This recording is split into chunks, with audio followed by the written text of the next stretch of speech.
Shambho Mahadev, Mahadev, Mahadev. Om Namah Shivaya.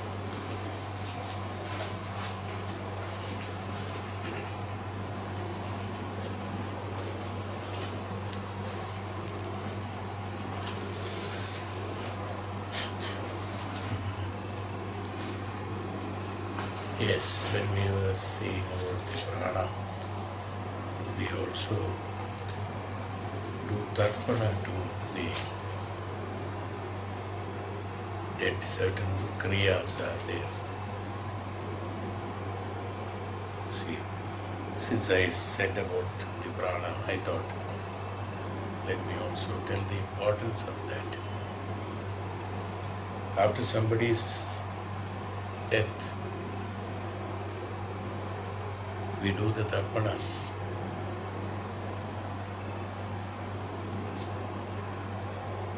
Many people have asked me, is it absolutely necessary to do it? I have told them it is not absolutely necessary. Because the perception of Tharpana being done today in this world, in our system, has been construed as giving moksha or mukti to the person, dead person, by the living one, is a concept. And based on that, one does the last rites we call and Tharpanas. Garuda Purana explains a lot of things very well. I have told this earlier also, I think. Still, the importance should be known. When I say, because Tattva Shastras cannot be explained to everyone everywhere. You see, it is like something which is higher consciousness that we have told in Upanishad also. That he asked, no, are you talking something which cannot be understood? I can only say that, yes, I am speaking something which cannot be understood, because this is not supposed to be understood. The same answer comes to those questions when they ask whether it is necessary. Recently also somebody asked me, is it absolutely necessary?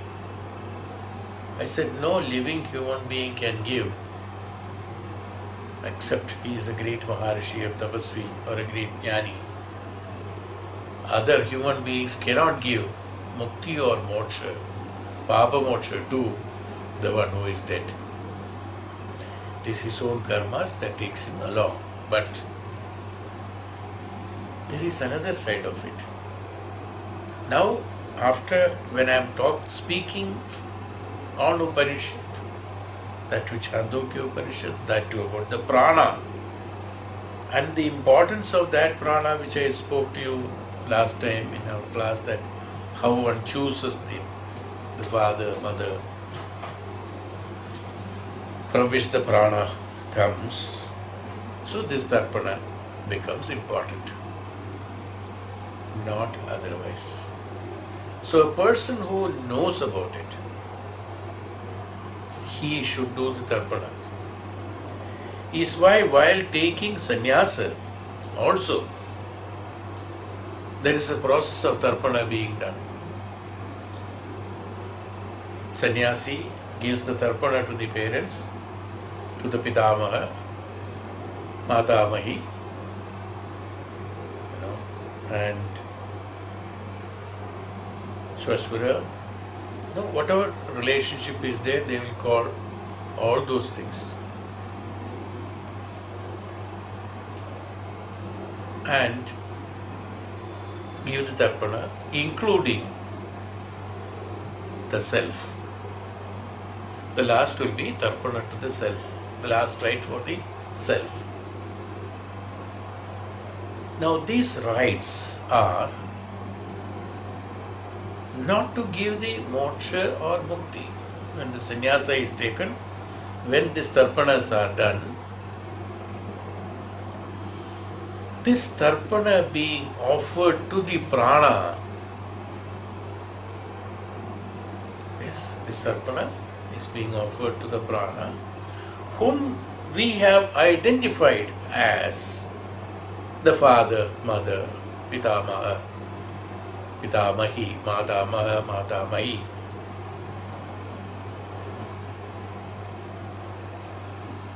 All those relations we give the Tharpana. This Tharpana is given by a person who identifies and understands it is the prana that is being from where I have chosen, as I told you about the Surya Namaskara, Ganga Jala, how the importance of Ganga Jala has come in the palm.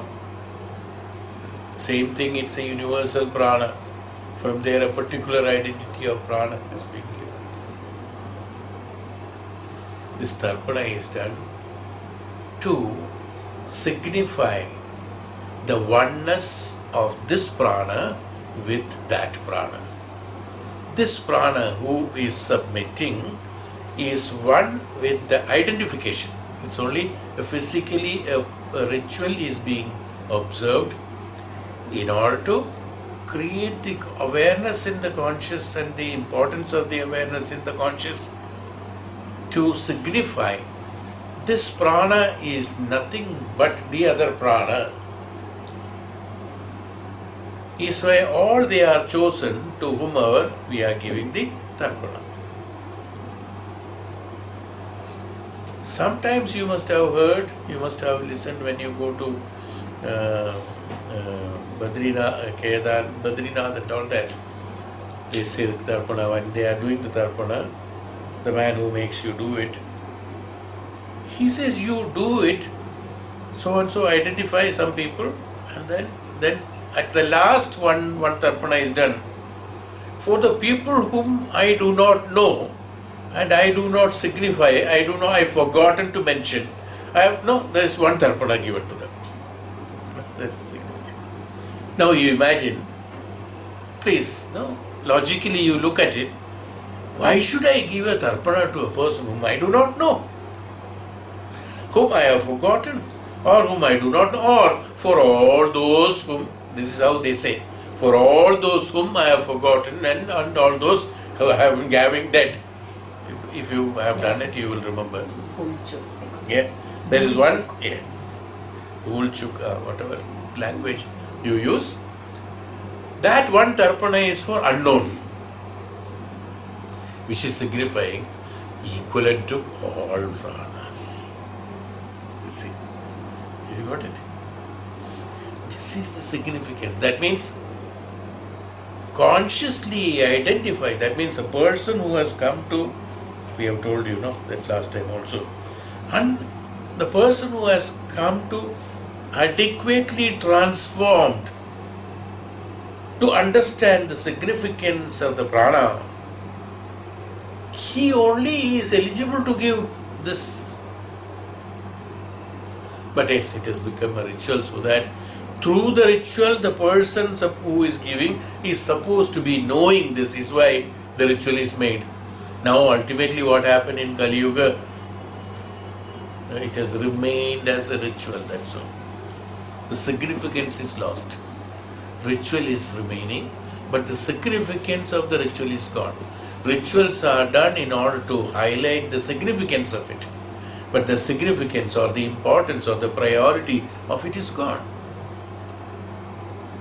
Only a physical action remained, that's all, which has no meaning at all, absolutely. Is why I tell them that it is of no meaning. Because what to tell? How do I make them understand?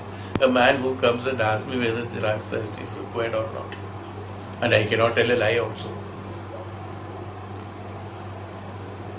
What I mean is that you are not eligible to do that. That's what I mean. But that I cannot tell, they will get offended. What do you think? All of us will get offended, is it not? If I tell that, oh, you are not eligible. We don't want to hear that we are not eligible. We want to hear that we are eligible for everything. equivalent to God. We are equivalent to God. Only as I told you, since you identify the lower prana in the Sasya, Vanaspatis and Satyas, and the little higher prana in the animals, and little more higher prana in the human being, and ultimate prana in the Ishwaratva. If we identify this, then it is okay. So we have to reach that level of the 100% of the prana. So the Tharpana, then it becomes necessary. When an identity, that means this prana, that which is identifying me as the living being here, the prana is not a sharira. The mata or pita, whomever has done, or the pitamaha or matamaha, pitamahi or matamahi, who has passed off, or whose sharira is no more there, I am all are same, you see. This Tharpana is that this prana owed to that prana. No? Owing to that prana. That means what? This prana and that prana is one and the same. It is not an offering given by, even though it is told that it's an offering.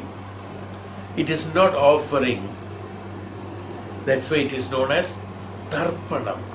Tharpanam means surrender. That is called Tharpanam. No? What is surrender? That this prana, with all consciousness of understanding, surrenders to that prana which was existing and which is still existing, which is not was existing. So I am not doing a Tharpana to something which is unknown and which is not present. I am doing a Tharpana which is known and present. Is Tharpana. This significance is absolutely right. You got it? This significance of activity is absolutely right. So none of them are wrong, you see, even though we may say they are all superstitions. But I also tell. But I told you what is the reason of my telling it. Because even Shastras say that certain things you cannot explain. Because it is not to be understood. How can I make somebody understand this in a situation now, unless we come to this stage of this transformation of knowledge and consciousness in us? How will one be able to perceive it in the right sense? One may listen because, so and so is telling, so it must be right. No, that is not the way. See, they may have respect towards me because I am saying this, it must be right. They will accept it also. Yes, you are right. They will not have any doubt of my saying, but they have not perceived it. See, it is not for my sake that they have to behave, is it not? It is based on their perception of the ritual or the perception of the significance of the activity. It has to be done. It's not because my telling, it is because it is the truth that is to. So that truth has to be accepted. That truth has to be perceived. That truth has to be identified. That truth has to be known. That knowledge of the truth. This is the significance of, because it's also connected with the prana, which is not mentioned over here.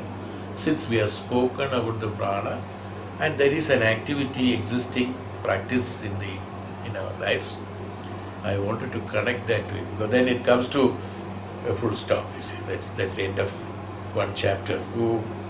Sharira chapter, you see. Is why I thought there I have to bring it up to that and leave it, because after that then it is not necessary. So it is not for the Sharira, or it is not for that ancestors we call it. You see. Yes, who are ancestors? Who is our ancestor? You keep on traveling from pitas.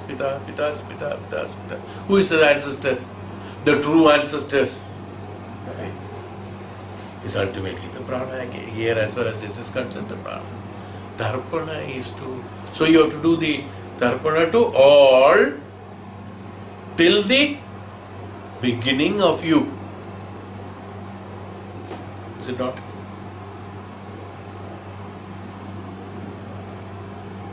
Is why this Tharpana is done. So the significance of Tharpana, the knowledge about that has to be done. It is not for the mukti of the Atma. That mukti of Atma cannot be done by anybody. Even now, I am saying it has to be bifurcated into two parts now. One is Atma, Jivatma, another is the Prana.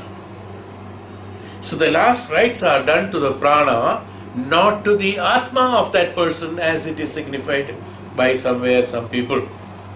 Not to give any moksha to that. No living human being can give moksha to the one who is dead. Probably the dead can give moksha to the living being. Probably, I do not know. Is it not? Tell me honestly. Otherwise, how do you play all this game here? With all this game, do you think that you can give moksha to somebody? Absolutely a wrong interpretation, but that's why I said it is not for the mukti or moksha of the papa karmas done by so and so, or for the atma, papa atma, punya atma, whatever it is.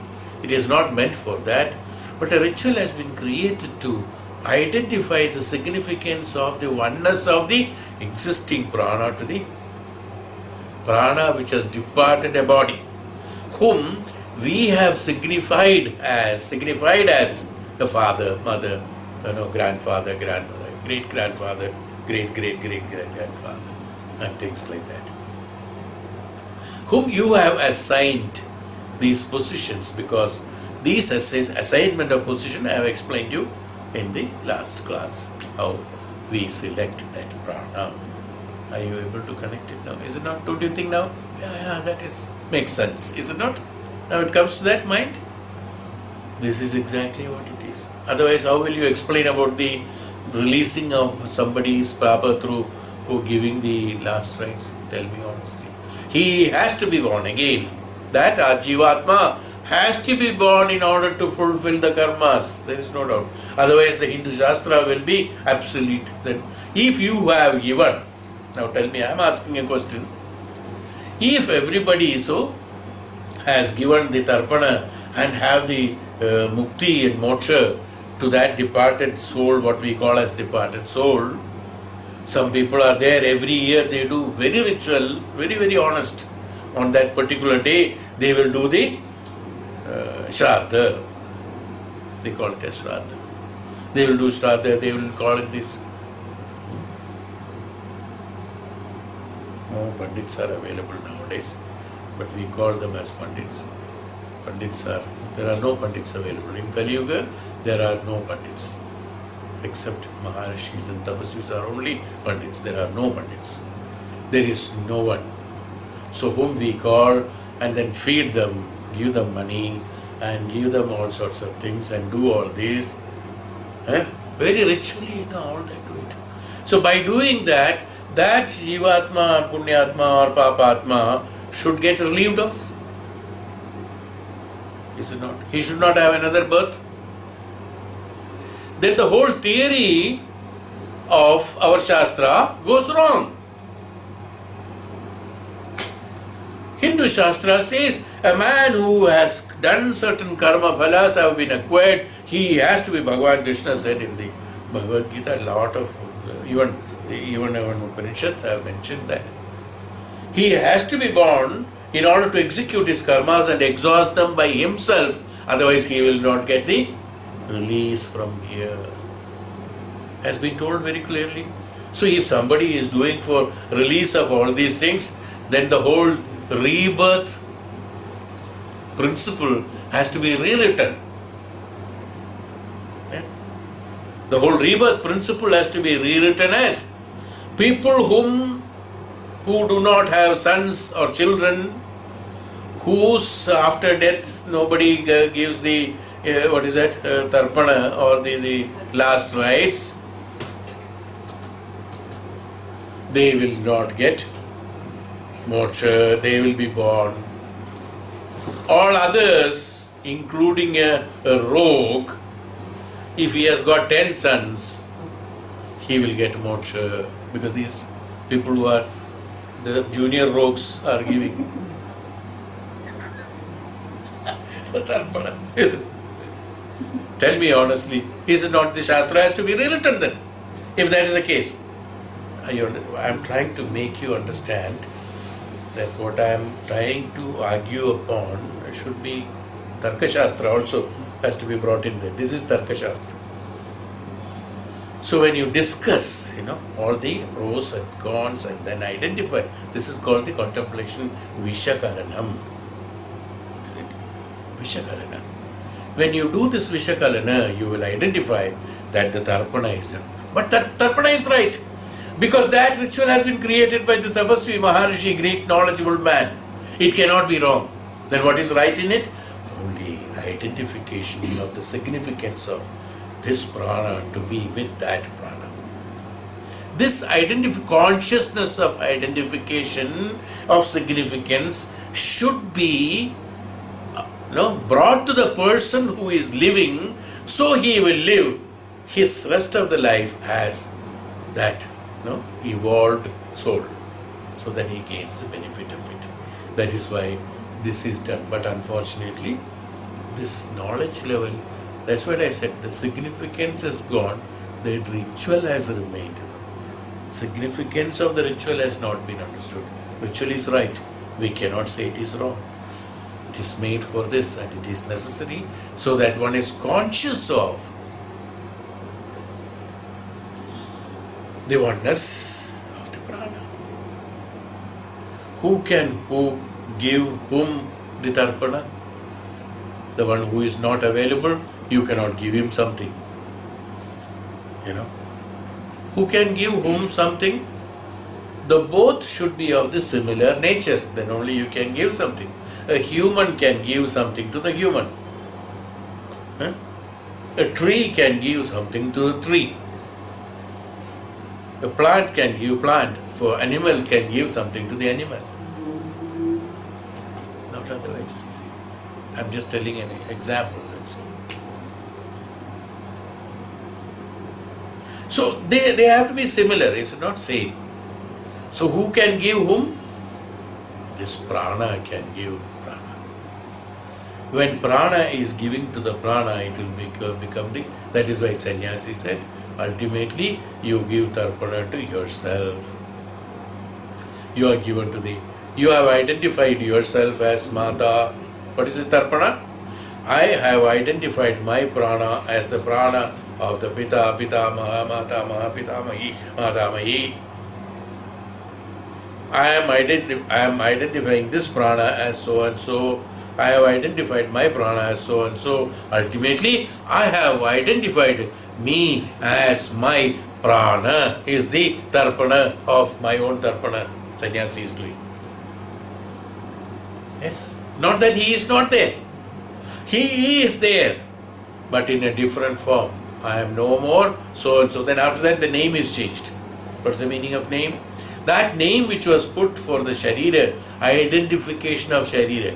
See, everything has got a great significance.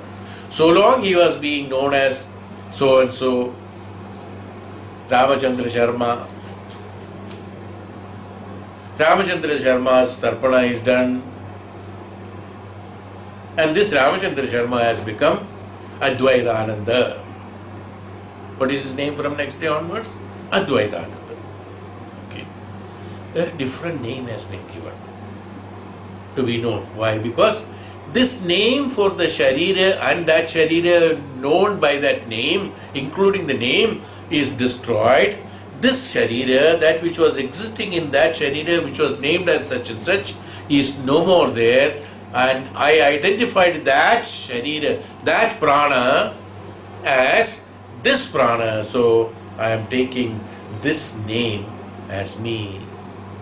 That means identifying me as the prana is called sannyasa, satya anveshana. Is why sannyasi taking the tarpana of himself, so that he is not no more a sharira, no more an atma, no more this, no more that. He is only a witness. He is only satyam. He is only a truth. He is identifying himself as the truth, as prana.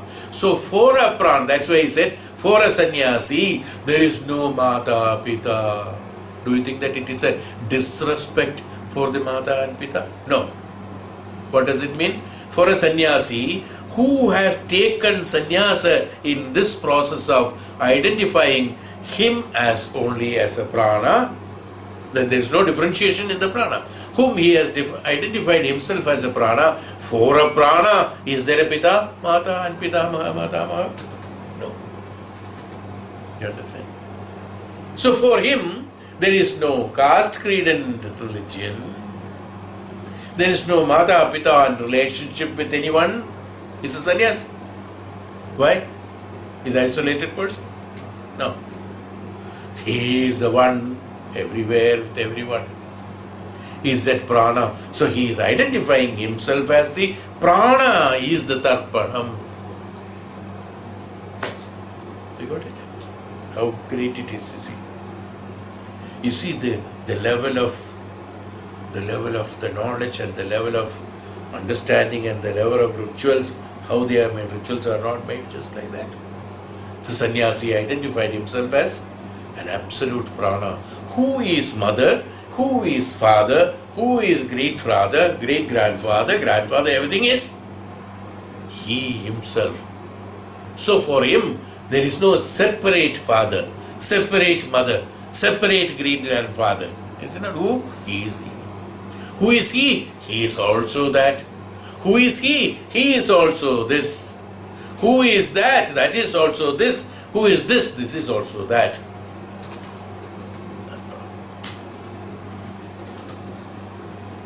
Got it? This is what is the significance of Tharpana. So if you are doing Tharpana, do it in this manner. Not with the wrong concept of that you are relieving of somebody of their papas and you have a supreme upper hand. Or, hey Pita, who is a sinner, I am giving you all mukti, relief from these papas. Being your son. Indirectly that is only. I have told in words that it is impossible. You understand? One with the prana. Identifying one with the prana. It's all the same is what is called Dharma. I thought it's a very important information that I should pass on to you is why I am saying this. Even though it's not a part of this now, but this is why it is done. So this significance of importance of the oneness of prana with is called that the Tharpana of the ignorance of me as a Sharira is separated and the identification, jnanam of the Satyam of that prana, me as the prana of that is called one. So that is why each thing is same. No? There is no for grandfather little more because he is grandfather. For father little less because he is his son. No. All same balls of rice or whatever it is, no, being done. Every Tharpana is done in the same manner. All equal. Including me, this is the Tharpana for me, so and so is no more. I am that prana. I am that Satyam. I am that the truth. I am the universal truth. I am the prana. Finished. He is a true sannyasi. Well, the rituals are being done, even though the mind is still functioning for many people, but afterwards they look for these things is different. But a true sannyasi, whom we mean as a true sannyasi, is that. So this is that what is necessary. That sannyasa. What is sannyasa? Sannyasa is not a classified group of people. Sannyasi, everyone has to be the consciousness, has to have the consciousness of sannyasi. Everyone is meant or born in order to become the sannyasi. The sannyasi is one who identifies with everything. Not as our concept that, a sannyasi should not do this, a sannyasi should not do this, a sannyasi should do this. No. Bhagavan, when he is born, Mahavishnu, Avatar, Dasha Avatar, Lord Krishna or Lord Rama,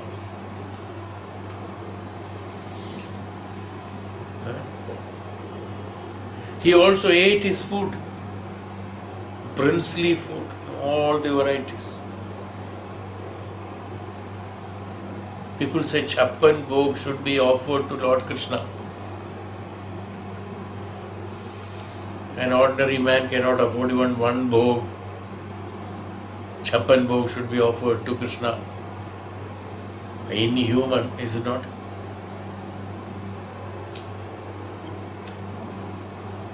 Do you think that he is born to eat only? He is also eating. What I am trying to tell you is that Bhagavan in an avatar also is eating. Doesn't mean he is not Bhagavan. He is not Ishvara. He is Ishvara. Certain functions of the Sharira has to be followed. Born as Rama, he has also done so many things. We say that, being Bhagavan, he has to undergo all this. Is he not Bhagavan? He is also Ishvara. So it's not the sannyasi whom we classify. He should not eat. If he is Bhagavan, Bhagavan should not eat. But he has eaten. He has done all that what is there in the life. It's only that to make us conscious godliness or satya and sannyasi. A true sannyasi is in our inner consciousness, inner prana. The functions that he is doing, even though it may be appearing and have similarities to the one who is a living being, but the activity done by him and by a normal man is considered to be different. Why? Because his concept of eating and living and the normal man's concept of eating and living are totally two different things, and it has two different significance. So everything is connected with the significance of it, the knowledge and the truth in it. The ritual done by a normal man is considered to be a mere absolute act forced upon him and is useless and a waste, but a ritual done by a sannyasi or a Bhagavan or Ishvara or a great tapasvi or a jnani is identified as a great event. Even though both are same. So where is the importance? The importance is in the perception of the knowledge of that significance, why one is doing that.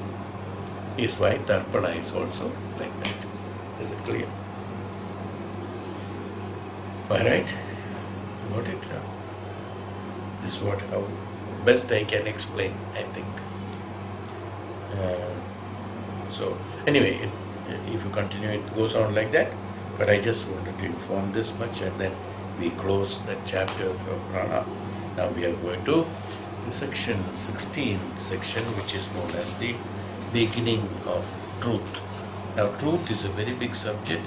It will have a lot of sub-subjects with this. So this will not be finishing in one or two shlokas, but will be connected with many things, then only ultimately the truth can be understood. So even though we start with the truth, there will be lots of subjects will come on that, and then only ultimately this will be proved. So how we closed last time is that Devrishi Narada was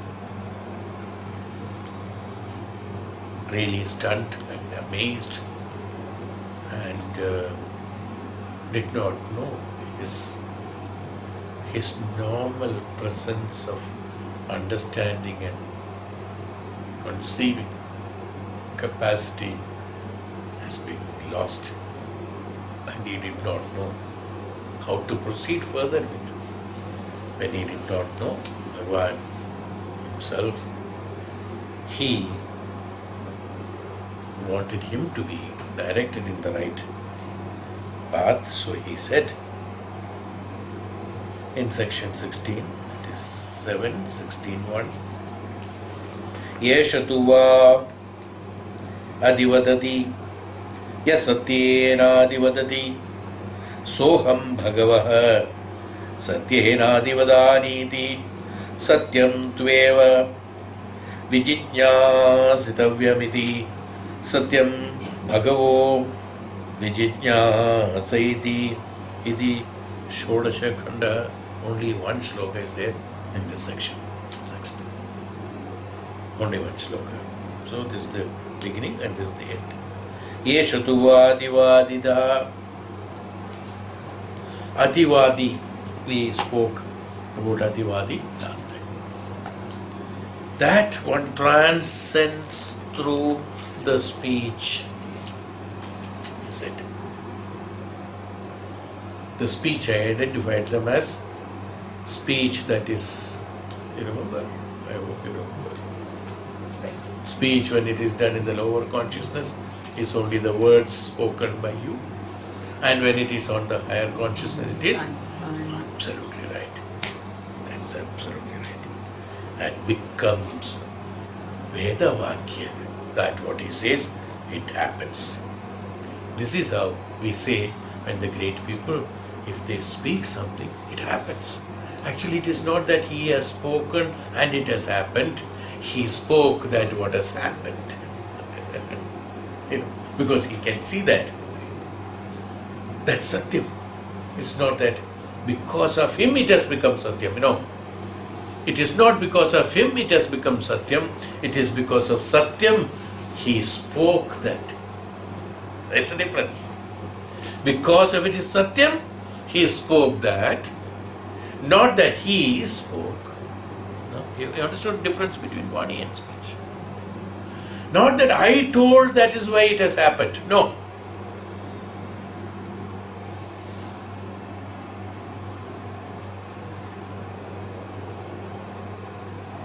Then there's again a lot of clarification is there. It's not an end of it. No, it cannot be generalized also. But when he spoke, it has become truth. When he did not speak, it has not become the truth. It has not happened. Now, I'm going to the next step. When he spoke only, Tathastu, this will happen, don't worry, you go.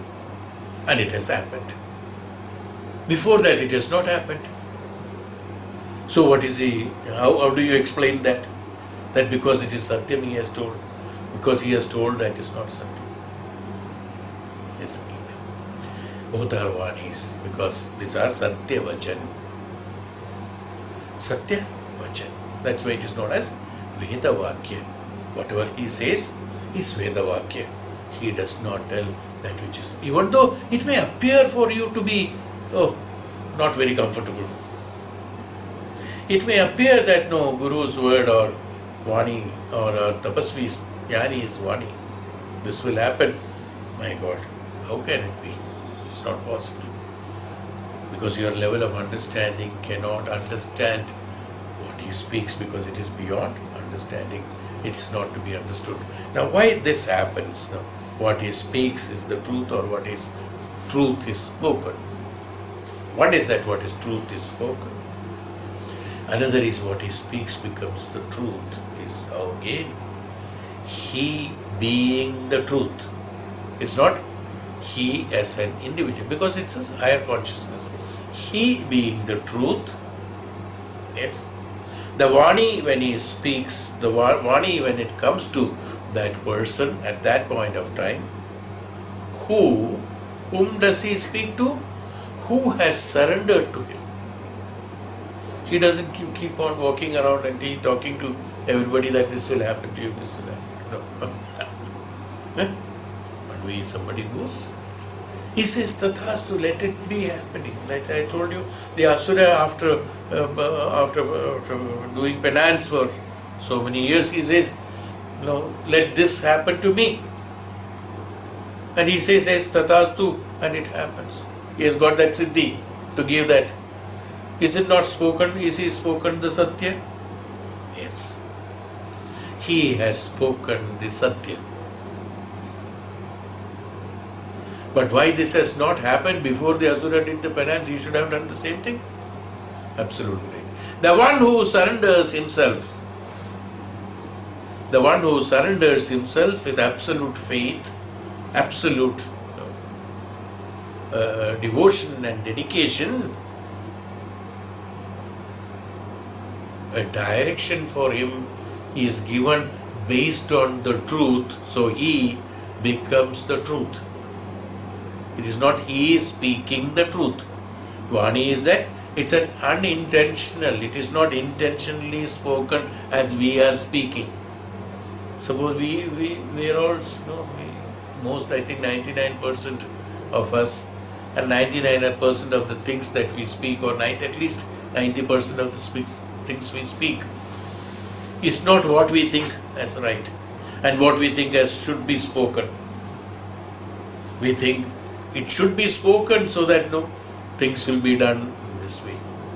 It's a manipulation and manifestation. Whereas in this case there is no manipulation and manifestation, as the faculties to create manifestation and manipulation is no more existing in him. He being the representation of the truth or the truth by itself. The truth is directing the one who is surrendering to him. Surrendering to the truth, that means open to the higher consciousness, reveals that this happens to you. Let it happen to you. Because the one who has surrendered to it, let it happen to you. Is he changing the fate of the person? You can say, in a way, changing his karma. Because by way of surrendering, by way of samarpana, by way of bhakti, by way of shraadha, by way of dedication and devotion, to those one who has achieved the status of the highest consciousness, you are surrendering. What are you surrendering? You are surrendering the lower consciousness.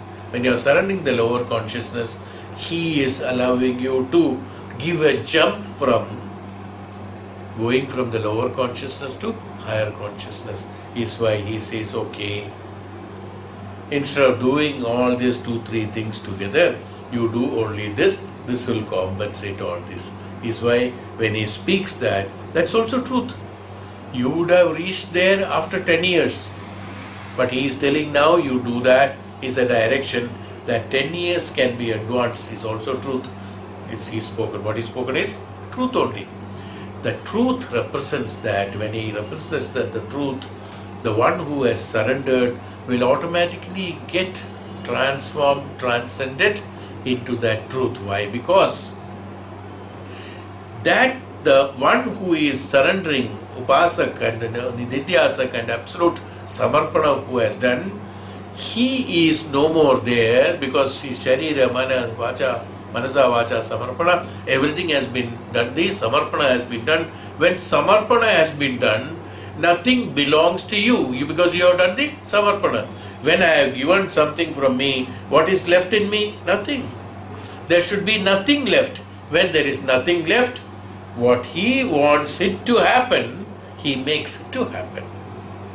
So he says, once samarpana is done, so you are, since you have surrendered the lower consciousness, let me put it that way, since you have surrendered the lower consciousness, I show you the path of the higher consciousness, so let this happen to you so that you will reach the higher consciousness. Is why he's told, what is told to him by him becomes truth. You understood now both ways.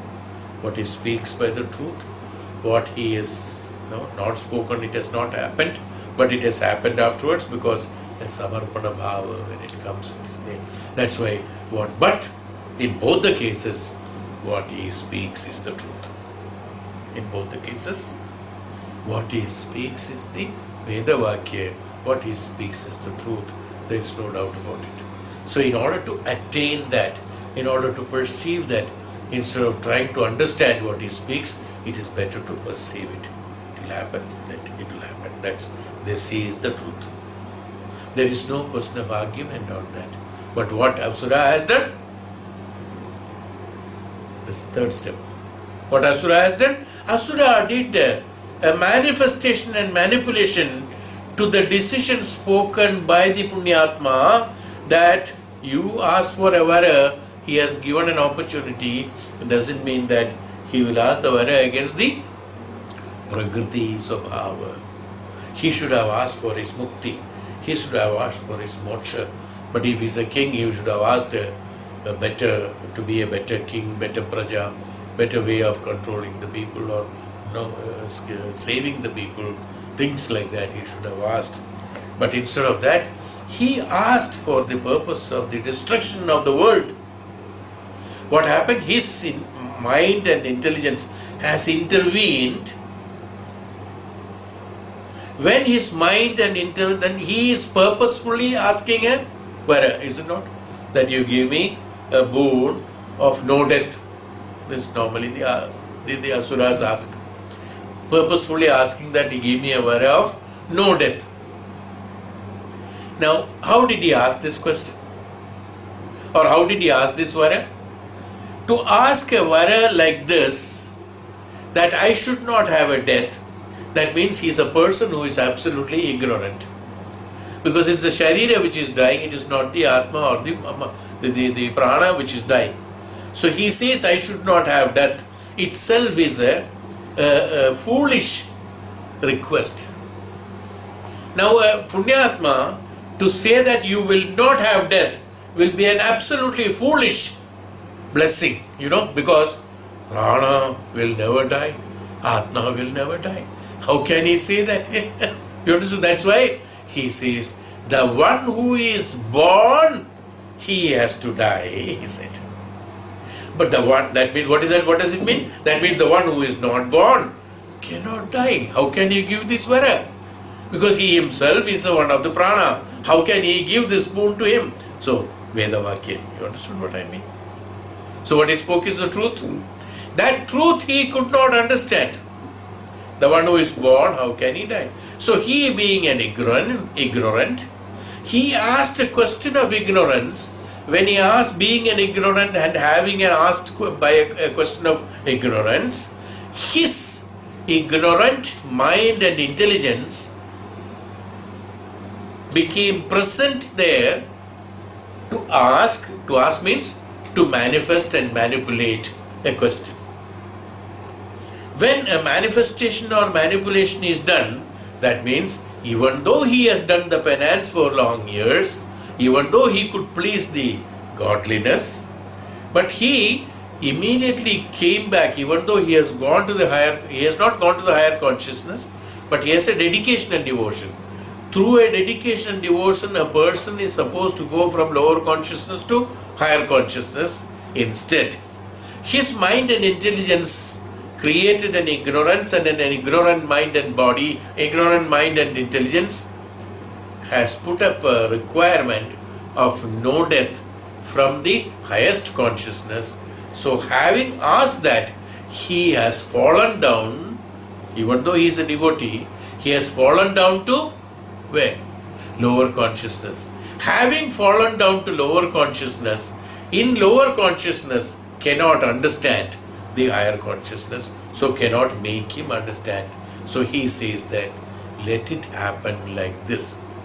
And the lower consciousness did not understand the boon that was given by the great Atma, that you will be dying, not dying like this, not dying like this, not dying like this. He has not specified, you will die like this. Has he been intelligent, you would have asked, how will I die? Why he didn't ask? He has asked, no, I should not be dying like this, I should not be dying like this, I should not be dying like this. Because his limitation of thinking of dying prevailed upon only through the lower consciousness level. So he could not go beyond that level of that and think the death is something else. So he always meant about his destruction of the sharira. Now destruction of the sharira will have to happen at any point of time. Now whichever way he wants, even though he is supposed to die in a particular manner, having devotion and having done the devotion and dedication for at least for some time, we give the privilege of death according to his choice. Is why he says, you will not die like this, you will not die like this. But you will die. You understood what I am trying to tell you? So a man who has not got the concept of the higher consciousness, The one, that's why he specifically said here that he who has not adequately transformed. The one who has not adequately transformed cannot ask for something. We all think we are eligible for everything. Oh, we can give a talk on Upanishad. Now we have heard everything. Now we understand everything. That's no more. Vaishambhana is nothing. I can put better languages into this. When you look at the language, probably somebody who has learned more than this, they will say, I can put a better language and do it.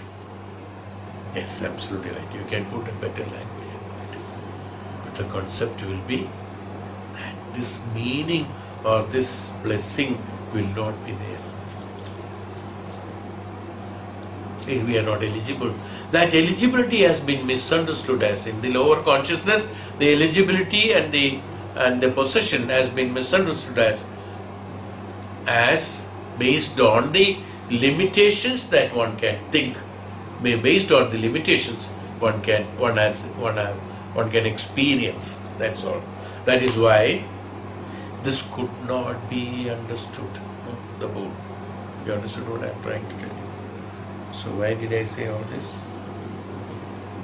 You should transcendence of speech is this all. It is all come.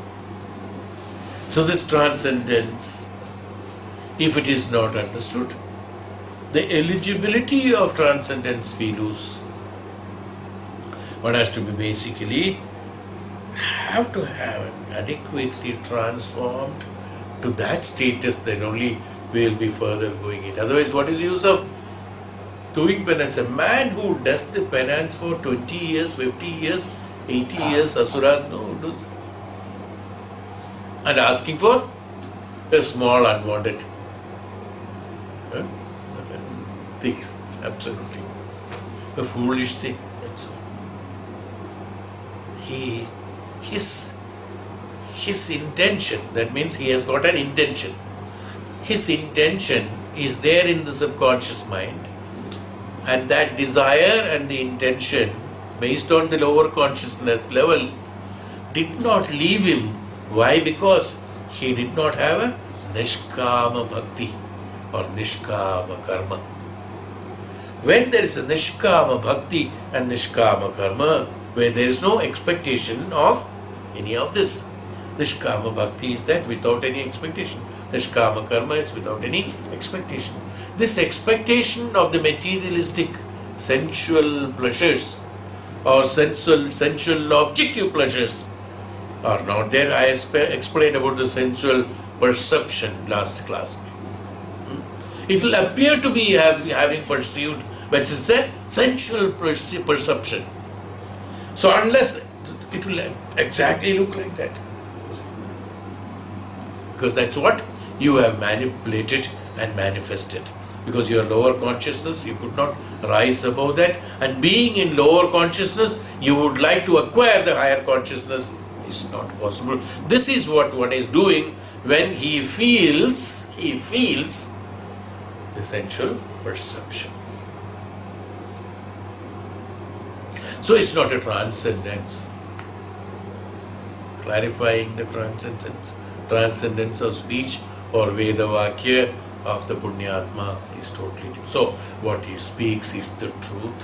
What is spoken by him is the truth, because he himself is the truth, and the truth can represent itself as a truth alone.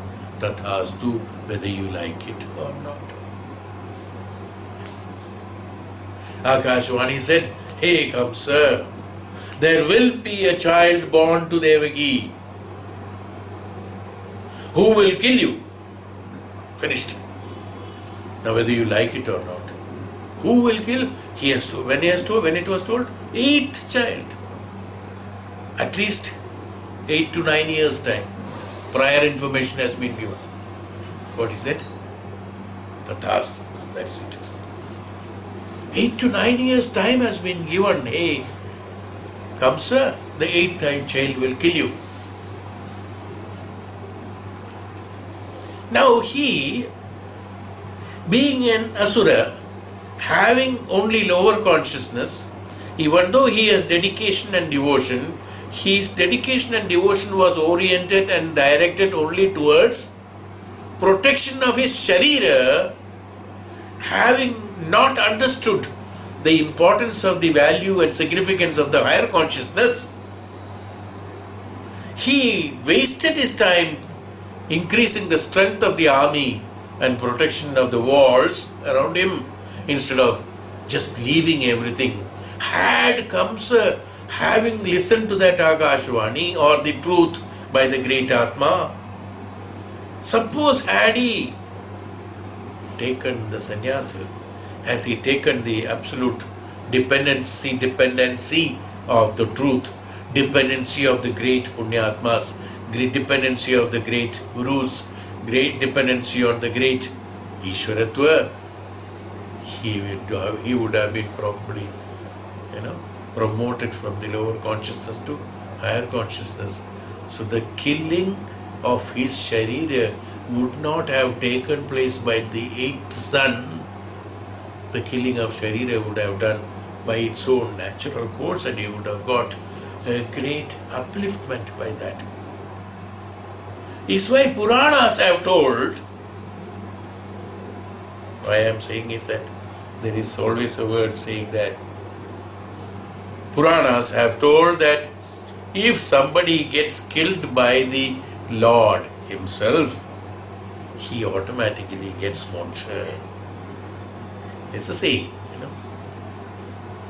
Not by Veerappan from that Mysore. If you get killed, you will not get moksha. You will only grow moustache, that's all. But when Bhagwan kills, he gets a moksha. Why? Why? Because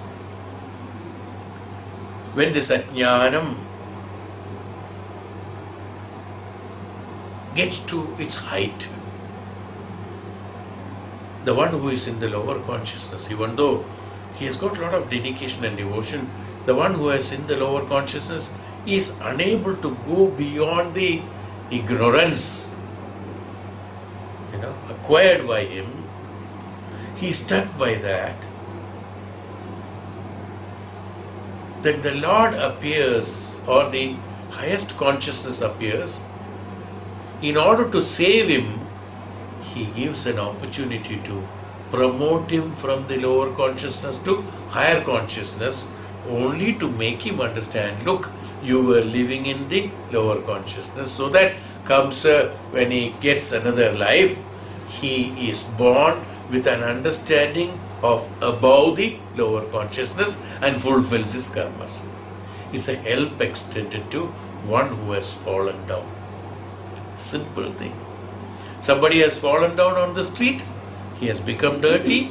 The man who is at the back, who is strong and able to healthy, who can carry him, he gives him a support and lifts him up and saying that next time be careful so that you don't fall and make yourself dirty. See? You understood? The same thing is done by Bhagavan. Vali was killed by Ram, even though he was notorious in his actions and in his karmas. So it does. This is how it goes. And that's why even if you have to get killed, you should get killed by the Lord. For that also, dedication and devotion is necessary. You must have to have that. Past life karmas are also very much connected to that. I'm just connecting various incidents so that you know that everything has come from this. Every explanation has come from this. It is not independent of. When you look at it independently, you have a doubt. Is it not? Why Kamsa did not do, even though 8 years time was given, why he didn't do? We cannot understand. A man of such caliber, Kamsa was not a small and very intelligent man. Otherwise he would not have controlled all that. Very efficient man, very intelligent, like Ravana. A man of all the Chatur Vedas are, he has won over. All the pujas, he has controlled the complete Devaloka. Indra is under control. He has controlled the whole planetary system. He can change, planetary system depending upon his requirement. Such a strong person who is a victim of negative, who is a victim of ajnanata. So don't think that by acquiring the siddhis, one become a great personality. No. By acquiring siddhis, one becomes strong, no doubt about it, but he doesn't go to the highest consciousness level, which is known as Satyam. For that it has to be associated with Satyam. Even though he had an opportunity to associate himself with Bhagavan Shiv, who is the supreme of the truth, Ravana ignored it. Why? Because the desire of the lower consciousness of him created an ignorance, and there was an intention of expectation, and that intention of expectation created the made him forget the significance of the highest consciousness, and that's what is called ahankara. Ahankara is an ignorance actually. A knowledgeable man will not have ahankara. So our Satyam, I am talking about Satyam, truth, that's why I am talking all these things. A prelogue to that. We are coming to the Satyam. So, transcendence of speech.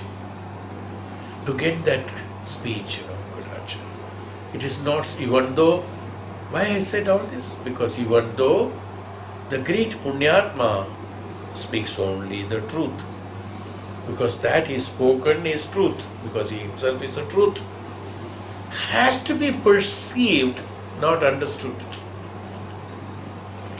If you understand him through the words, you will find lot of, as I told you about writing the book, you will find him, logically you will try to analyze, you will find lot of irregularities in it, and lot of disbelief to that. That's why I told Kamsa's story. After 8 years, 8th son will kill you.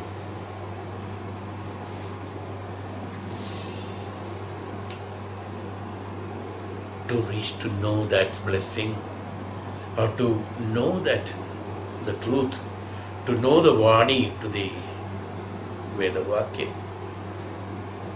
Yes. From that Punyatma, you should have the status of transcendence adequately transformed to that. Then you will be blessed. That's all. Then you are saved. Then you don't ask a question. There is no interpretation of that. There is no questioning of that. All the people, all the asuras, that's what I said, that's how I started. They started questioning him. Brahma, why can't you give me this boon? A man who is giving a boon, as I told you, he tells the truth. Better to surrender whatever suitable boon for me. He should have told, whatever suitable boon for me, you gave me. Naradharayanas, when the king, they were born as the king and so on. The first Kashi king, the first one when they were born, they were praying. They are supposed to be the king's sons. They are supposed to take over the kingdom. Both the brothers, they were doing the penance, and Mata Parvati and Bhagavan Shiv, they wanted that Kashi should be built up by them, because they are great devotees of him. They want him to be this one. But their intention was Mukti, Moksha and Layam into Ishvara. That was the way. So his penance was only for the Layam of Ishvara, that's all. He did not ask for anything. So when Bhagavan, this Purana, okay, I'm going to Purana, it's a Katha, to make us understand. Bhagavan presented himself in presence of them. So he, as usual, because that's a courtesy. What do you want? Tell me, I'll give you. He knows. Do you think the man who is giving a great boon and this man who is doing a penance for last 10 years, Bhagavan doesn't know what he wants? He knows. But still, when he comes and tell me, what do you want? He did not argue, hey Bhagavan, you know already what I want. Because it's an ajna. You see, each and every word there you have to remember. It is told that you ask what you want. He also knows, Bhagavan also knows what he wants. And he knows, Bhagavan knows what I want. Because a man who, Ishvara, who can see everything, who is a creator, does he not know your mind? It's a small thing. You are thinking. Definitely no. Then, but even then, look at the discipline of Bhagavan. Because they are everywhere. There is a niyama of Prakriti. One is yama, another is niyama. In yama also there is a niyama.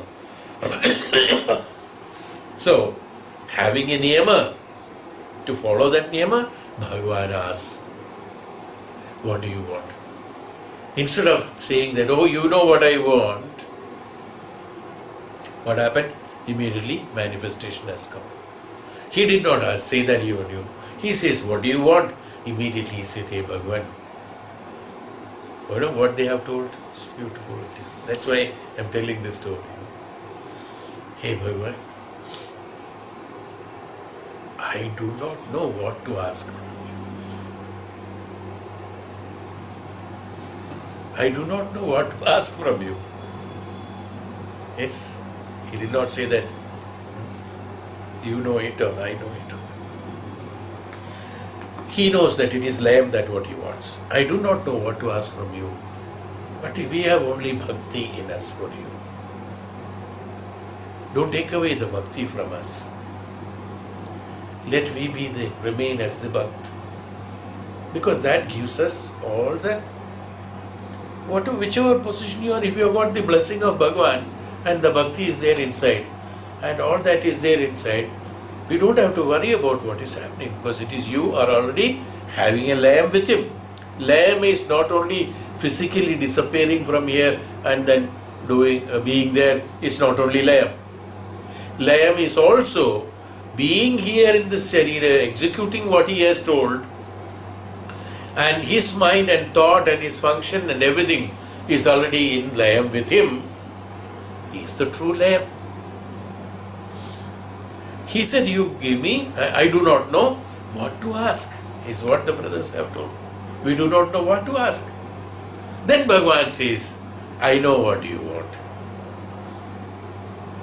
You will have that lamb. You will have. I give you a responsibility along with that is that because you are the person who wants lamb in me, who Bhagavan Shiva.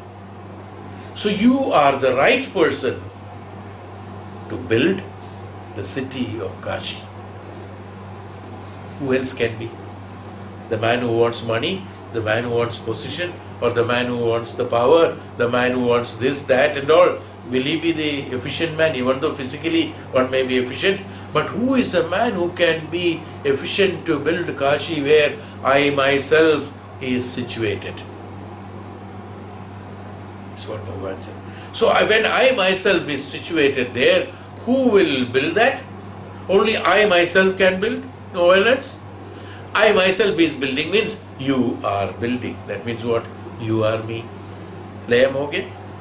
So he says, interested. He says, both of them, they said, whatever is your agya. That's all. Not, see the difference between that and this agya. Whatever is your agya. That I will build according to your desire, according to your blessings. Kashi will be done. But we would remain in layam with you. And it remained. They always remained in layam with him. And according to his instruction, things went on like that. So this is another transcendence, the truth. Where the dedication and devotion with an intention of going from the lower consciousness to higher consciousness, where the manipulation did not take place there, manifestation did not take place there, because his expectations of the lower consciousness was not making him initiate for manipulating and manifesting. Is the reason, is why he said that adequate transformation should be there, is the meaning of it. Then only you can, why did I say this? You should be in a position to understand the speech, transcendent speech, Vani, or the blessing. This is the truth. Yeah. Notice it being truth. Transcendent speech is an expression of transcendent knowledge. Here both, he has given a superlative here. Transcendent speech is, we understood, what is one? Is an expression. That means the Satyam is an expression of transcendent knowledge, not knowledge, no, transcendent knowledge.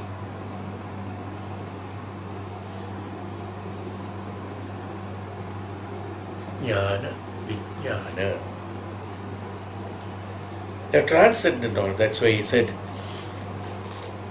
Soham Bhagavaha Satyan Adivadaniti Satyam Toeva Vijnana Stitavyam, he said. Vijnana Stitavyam iti Satyam. Transcendent knowledge. From the knowledge, what happens? From the knowledge, from the Tattvam, from the Brahma Tattva, Brahma Jnana. Prana is this, and this is this, I am not this, I am this. Everything has been absolutely transcended. He perceived all the ideas. After the perception of all ideas, what happens? After the perception of everything, what happens? That what has been used for the perception of this has been surrendered, renounced. You know, I told this. Even renouncing the jnanam is the absolute jnanam. So when he has renounced that jnanam, when the jnanam was renounced, that has become the transcendent knowledge. Everything transcendent. Transcendence from one status to a higher status, transcendence.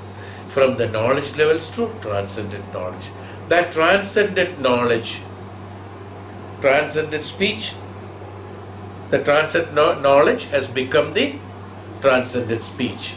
So the speech and knowledge in the state of transcendence has become one. There are no two speech. No, see, we are going Sukshma Bhava, see, we are going from one to subtleness. So there is no, when there is a speech, then knowledge. Speech comes from knowledge. Speech comes from knowledge. Transcendent speech comes from transcendent knowledge. Are you getting it? Transcendent speech comes from transcendent knowledge. Therefore, the transcendent knowledge is the transcendent speech. Transcendent speech is the transcendent knowledge, is called Satyam. How beautiful.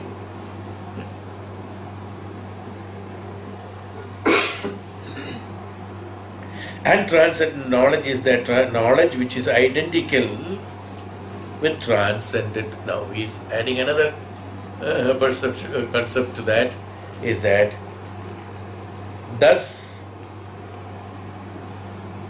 and transcendent knowledge is that knowledge which is identical, remember, which is identical with transcendent truth. One is transcendent speech and transcendent knowledge has become one. Now that what has come out of it, that knowledge and truth together is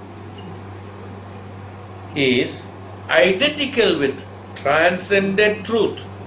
The truth also has to be transcendent.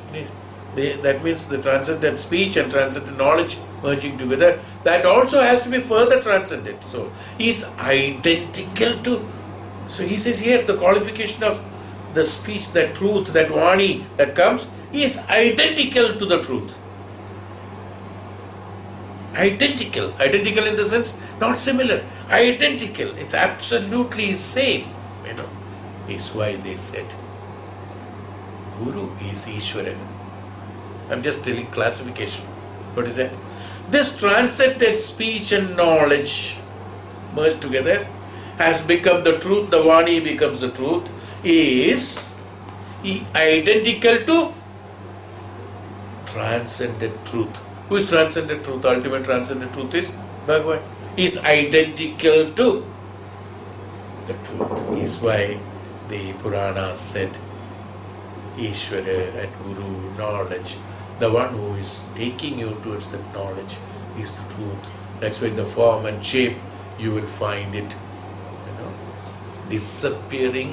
Once you have come to the status of transcendent speech or transcendent knowledge, you will find the shape and form of the truth is disappearing and truth appearing.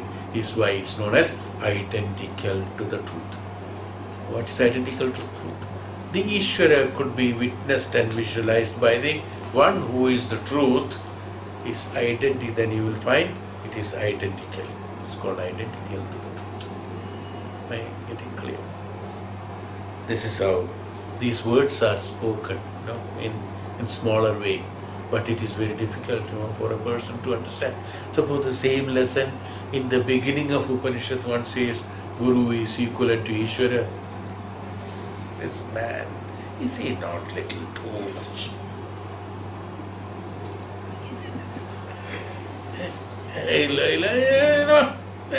Something. Yeah, yes.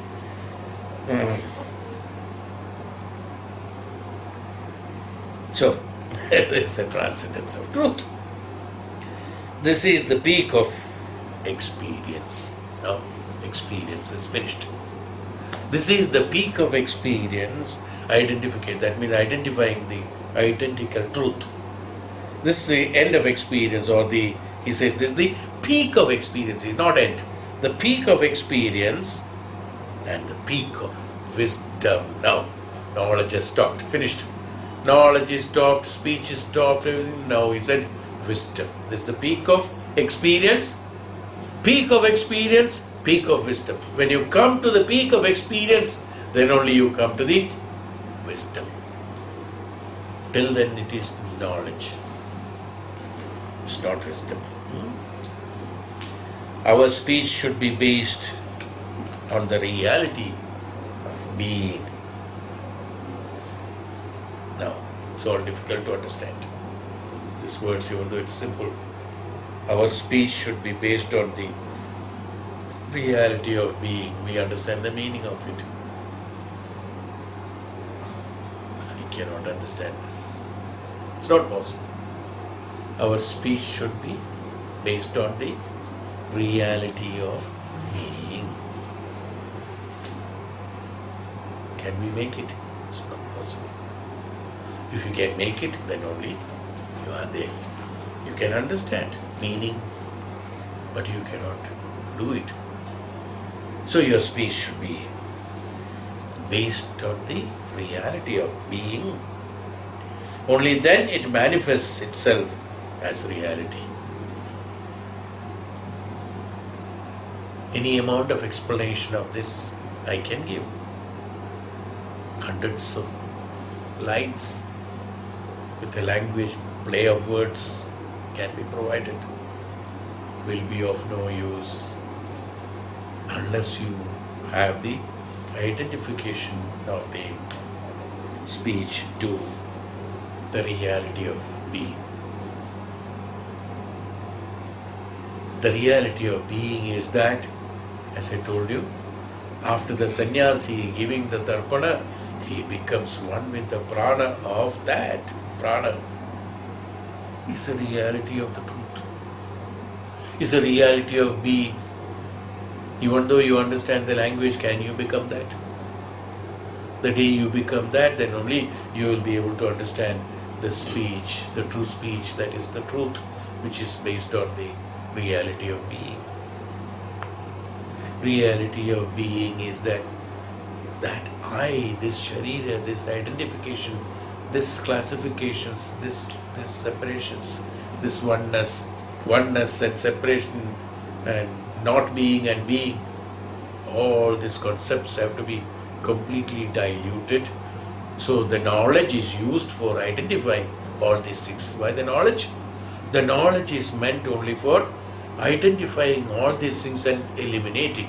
This word I have spoken in the beginning of Upanishad probably, that we are doing the meditation for the purpose of renunciation. So, tapasya is done for the purpose of renunciation, tyaga, not tyaga, it is the vairagya. Vairaga is vairagya. Towards vairagya, create that vairagya. That's why tapasya is done. That's why meditation is done. That's why one is not taught meditation from day one unless having some basic understanding of why meditation is done, what is called renunciation. This is called renunciation. What is the renunciation? Our speech should be based on the reality of being, is the absolute renunciation. So that only then it manifests itself in the reality of truth, of which are identical, which is the peak of experience and the peak of wisdom. When you reach the peak of experience and peak of wisdom, you have renounced. Then the chapter starts from there automatically. Then you don't have to initiate yourself to do that. Till then, your initiation is required, your effort is required, your understanding is required, you are undergoing the process of penance is required. Penance is not a suffering, penance is only an intention. So, one need not to undergo a physical and mental torture for that. It is not necessary. Many people do that, that torture. No, that's not the right way. A physical torture or a mental torture is never specified in the Shastras. It is never specified. In fact, it has to be done in a very pleasant way. The transformation should be very pleasant. Otherwise, it is not transcendation. Otherwise, it's a forceful transformation. A forceful transformation is not called as transformation, it is called as a change. A change always can change. A transformation cannot change. Right?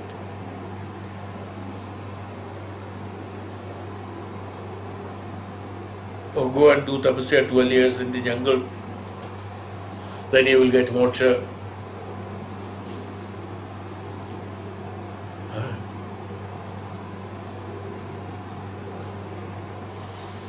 If it is forceful, neither the jungle nor the tapasya makes any difference.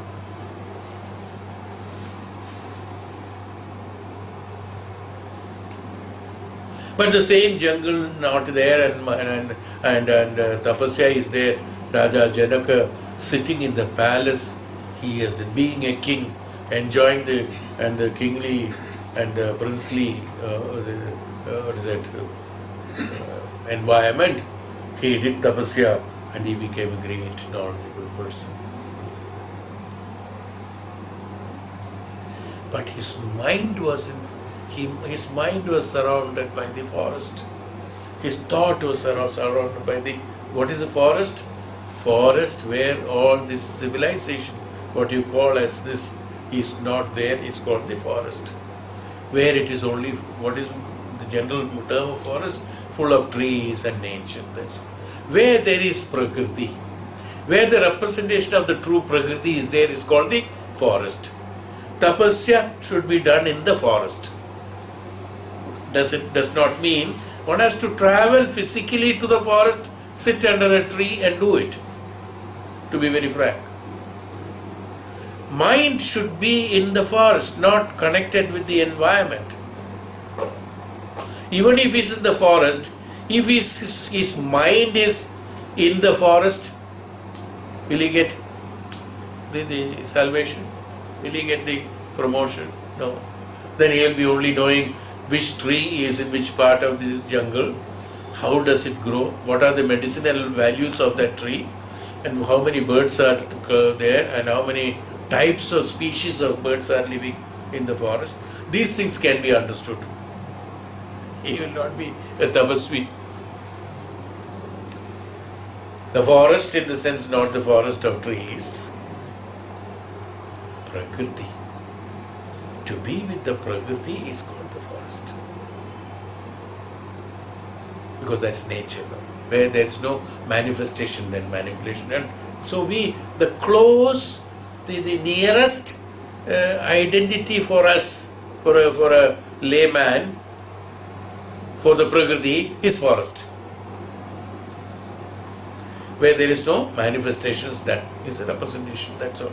That's what a layman understands a forest. Where there is no other facilities, like manifested facilities are not available, is why a forest, so tapasya should be done there. So the peak of experience and peak of wisdom, when you reach, then only the renunciation is complete. Till then, the renunciation continues. Including you become the knowledge, including you become the truth, then also renunciation is still left. As Vivek Chudamani told in his 365th shloka, where till then Guru has left him, still he wants a lingering of the Guru, and then ultimately it has gone. That means the total renunciation takes place. Our speech should be based on the reality of being.